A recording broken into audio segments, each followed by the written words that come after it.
After a successful 2023 season, the San Jose State Spartans football team will have a new look for 2024. Not only will there be new starters on both sides of the ball, but there will be a new head coach manning the helm. Ken Niumatalolo was hired in January to lead a new era of Spartan football. And without any further ado, Coach Ken.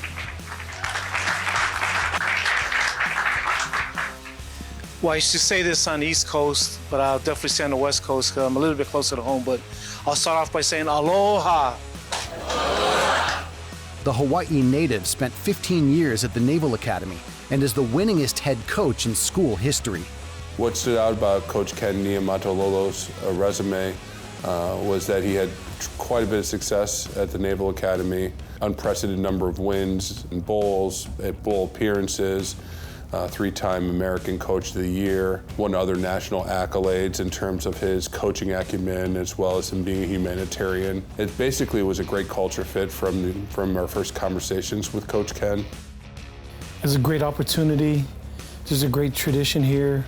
I mean, there's been a who's who of coaching that have come through this great institution, and the coaches that I'm familiar with, Coach Tomey, Coach Vermeil, Coach Walsh. There's so many great coaches that have come through this school. I knew I wanted to get West, so when this opportunity, came across, it was a no-brainer. The soft-spoken coach embodies the welcoming aloha spirit of his home state, but that doesn't mean he isn't fired up for his next challenge. At times I can be laid back. Don't get confused, I'm a fierce competitor. I'm gonna hold them accountable, gonna coach them hard, gonna be demanding but not demeaning. I guess my style, I coach like a father, so to speak, but as a father, you gotta get on your kids sometimes too, so it's kind of my style.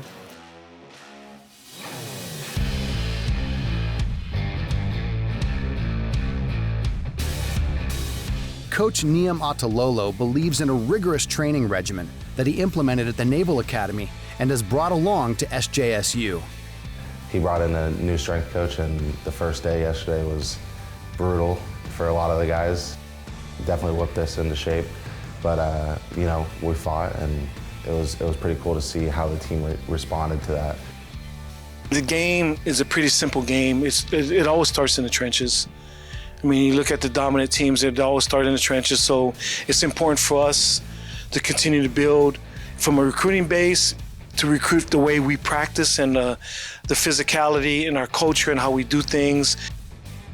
I think this is a team that's really hungry and has a little bit of a chip on their shoulder, and you can see that in the way that we've been working out the last couple days.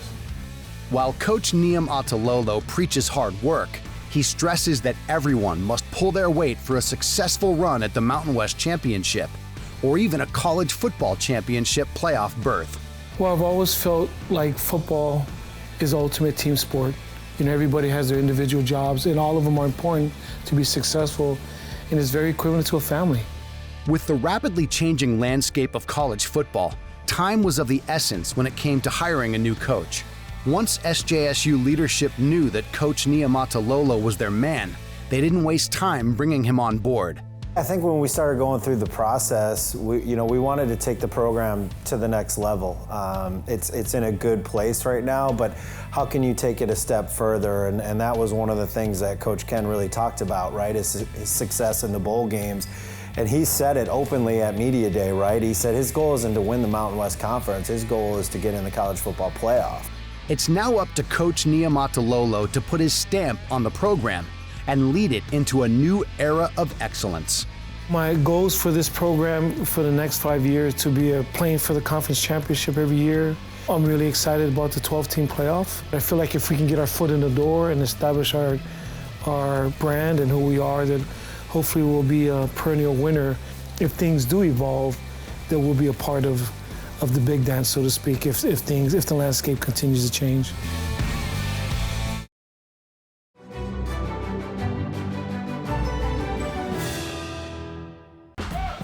Amey trying to drive, gets inside and lays it in.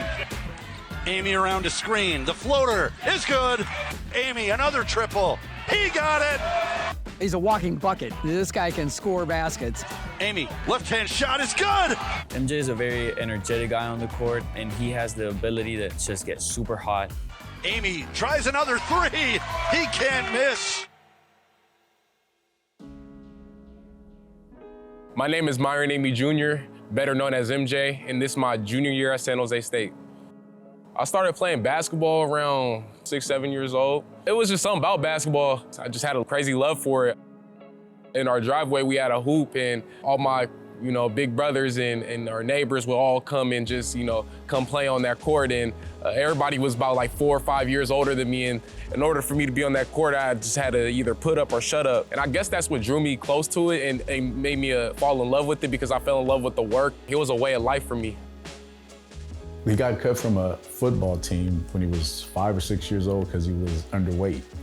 He was so distraught about it. I was like, don't worry about it. We'll do something else. I took him to this park in Rex, and I said, well, let's play basketball. And then from there, we kind of just took off. And like I said, he's really energetic, so he's like all over the court. And the coach is like, whoa. So high school, I just had one goal in mind, and that was just to take this to the next level. And after my junior year, I got a basketball trainer. He just spent every morning, days and hours with me just to perfect my craft. And thanks to him, my senior year, I just blossomed.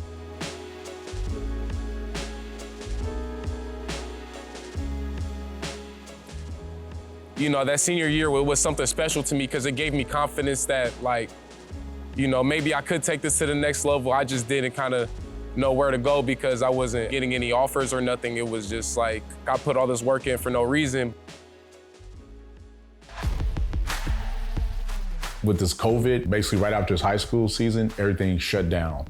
It was like, okay, what do we do now? And he's like, Dad, well, can I run with Team Rampage, which is AA?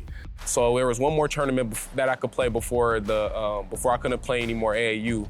And remember my parents told me shoot, we can't pay for this. So I'm like, oh, okay. And I remember I would train all day, literally wake up at 4:30, train all day till about 6:37 at night, and then DoorDash the rest of the night until about 12:30 a.m., all the way until I can get enough money to where I can go on that AAU trip. Went on the trip to Arizona, and dang near probably scored 40 points a game. I wasn't even thinking about college or nothing at that time. I'm just it was just a good trip in general. He was so hardworking, and he was so determined to try and meet his goals. He did have a Division I scholarship offer. We were able to give him one. He reached out to him on the way back from Arizona, I believe. Man, that was a blessing, a total blessing. I came in, I remember we had meetings with Coach Miles in the beginning of just kind of where we're gonna be at the rotation and stuff like that. And he was straight up with me. He was like, to be you last in the rotation, and not saying that's how it has to be for the rest of the year, but that's just where you're at right now. And I took that information and I made sure I worked. He's a perfectionist that way. The kid's up at 5 a.m. shooting baskets before a 7 a.m. practice. Soon I was playing every game, and then soon I was starting, and then a few games in the conference I messed up my ankle. So I got an MRI, and the MRI came back and basically, didn't come back looking good, and I eventually had to get surgery, and it's my first major injury. I had little injuries here and there, but I never had surgery. Basketball was my coping mechanism. Take basketball away and I just kind of lost myself. I kind of didn't know what to lean to or what to lean on since I didn't have basketball, and I started leaning to negative things more than positive, so that even drew me a little lower. I knew he was struggling a little bit. He and I had talked in some individual meetings his freshman year, especially as he became injured. It started to get more serious and more serious, and that's when it got scary. I was messed up, and it's hard to put into words kind of how I was feeling, but I couldn't get right. I woke up one day because he was screaming and crying super hard. I know he was obviously going through his injury, and that was like painful and hard for him, but I had no idea of the magnitude of the stuff that was going on. I would beat myself up, I would cut myself, and I just got to a place where I kind of lost hope for myself. I wrote a note to my close friends, and it was just,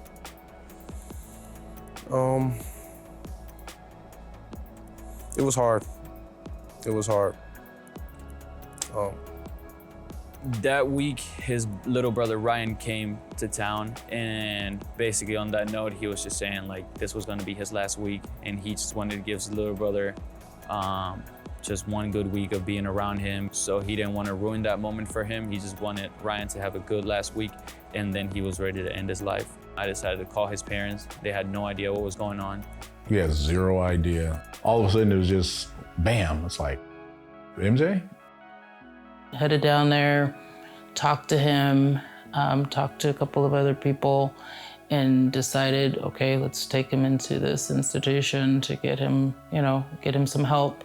I didn't know I was gonna go to a mental health facility. They told me they just wanted me to talk to somebody who could possibly help me. I was just scared, I ain't gonna lie. It didn't feel real.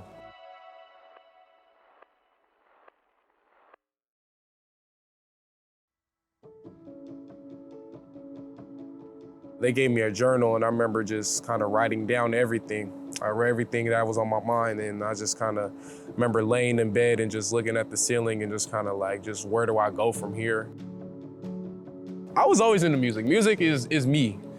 After the hospital situation, I made a song called Last Call, and it was kind of just about what I was going through, how I was feeling, and I didn't exactly know how to tell people how I was feeling, but I knew I could put it in a song, and that was my way of expressing. My therapist, she told me to seek other activities outside of basketball in which I have talents in, and just go, express it and go do it. And rapping, was right there in my hands, so why not? In order for me to move forward, I had to be my own best friend, and that was probably the biggest jump once I learned how to do that. I went to a couple A's games by myself, go to the beach by myself, just to kind of take life in and just reflect. When you look at Myron's journey, it's nothing short of amazing. It's spectacular the way he's bounced back, and to watch him have the success he's had from the state he was in just 18 months ago. And for him to be a guy willing to talk about it and willing to be a shining example, I think is a wonderful thing. I think his goal is still try to make the big leagues, but if he doesn't, he now understands that he can help people in different ways. His aspiration is to, go help kids, right? Go to schools and talk to them about, what he's going through. I don't think it's ever gonna change, the love that I have for him and the love that he has for me, like how we see each other. And I love going to work with him on the court every day. I love him like a brother. Looking back, I could say it was God breaking me down, because during that time, I lost my way with God, and I could honestly say like he broke me down so I could find him again. I'm just blessed to be standing on 10 toes. I'm just blessed to be living. I'm just blessed to have this smile back on my face. And literally, I remember journaling a year ago. I was just reading through my journal a year ago, things that I wrote about, and those things are happening now, and I'm just thankful. I'm just very thankful.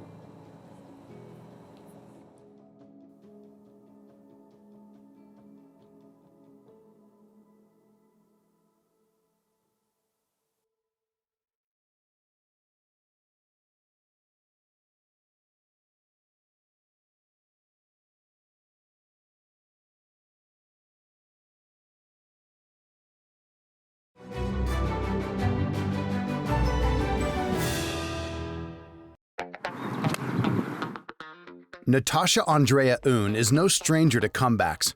The Malaysian native and San Jose State alum has just become the Epson Tour's newest Rookie of the Year. I didn't expect the year that I have out there. I wasn't playing well, honestly. I was kind of hitting like top 25s, top 30s, and I was like, what's going on? I usually kind of end up in the top 10, so I was kind of frustrated with myself. You kind of need to let yourself play bad for a bit. I worked on my short game, and then I dialed down my long irons, I dialed down my driver, I dialed down putting, I dialed down how to read my greens well out there, how to hit the speed. And then, you know, things just clicked for me out there.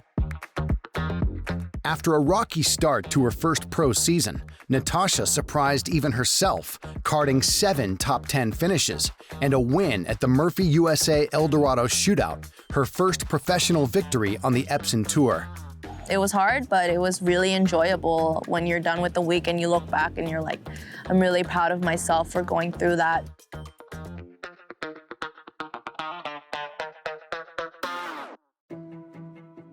Natasha's professional career seemed unimaginable just 3 years ago, after suffering a stress fracture in her foot before her junior year at San Jose State. We're getting ready to start our first match, and like 1 week before we found out that she was unavailable, and then ended up going throughout that whole season. I mean, of course we were super sad. I mean, she was the best player on the team. I mean, I got more nervous because I was like, oh, now I need to do better. Seeing the team compete without me, not really knowing how to react in that position, totally supporting them every step of the way, but it's so hard to connect with a team that, you know, you're not competing in. Returning for her senior season, Natasha had some doubts about her game.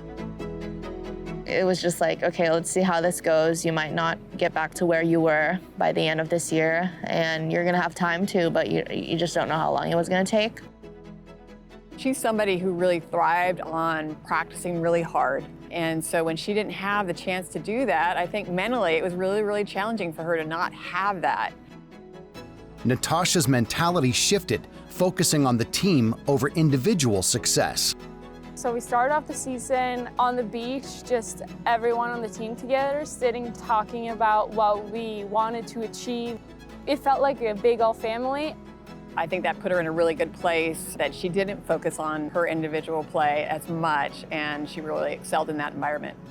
I kind of just remembered where I was before, and then just remembered that I was in a golf course, and I think that really just helped me perform and free myself up. With Natasha's persistence and dedication, the San Jose State women's golf team had one of its most successful seasons in years. During that Mountain West Championship, we had Natasha at first, Luthia at second, and then me at third, so we just took all the medals, which was even more fun. In the final round of my national championship round, I was kind of just thinking of the team. At the end, when I saw them cheering after I made the birdie, I wasn't really sure what it was for, but you know, seeing their reactions, I knew it was important, and I didn't really expect even to finish runner-up. She came back stronger than ever, really rebounded after that injury, and came back to lead us that year. Natasha ended her senior season as the Mountain West Player of the Year. She finished second at the NCAA Championships and was selected WGCA First Team All-American, as well as First Team All-Mountain West. As the #1 ranked senior in the country, Natasha was presented with the Inkster Award, allowing her to take her career to the next level. We were so proud that she won the award, and along with it, there came some really great benefits. Hanging out with Julie, Hash Award that helped her get started on tour. That award is one of the greatest achievements of my life, and it's still giving back to me to this day. The award gave Natasha the confidence she needed to take her shot at the LPGA. She graduated in 2022 feeling ready for a professional career. But the competition proved to be fierce, and Natasha missed her LPGA dream by 1 stroke. That was a really hard pill to swallow. I was really questioning myself a lot in that moments of time. Coming back from that, having Epson Tour status, I didn't really know what to expect. Despite failing to make it to the LPGA, Natasha worked hard on the Epson Tour, regaining her confidence and continuing to grow as a golfer. Sometimes what you think could be the worst thing to happen to you could end up being the best. Starting Epson Tour was one of the best things to happen to me too, so yeah, everything happens for a reason. With her success on the Epson Tour, not only was Natasha named Rookie of the Year, but her comeback on the course earned her a 2024 LPGA Tour card. I wasn't very surprised when she took that LPGA Tour card because she's great and I think she really deserves being there.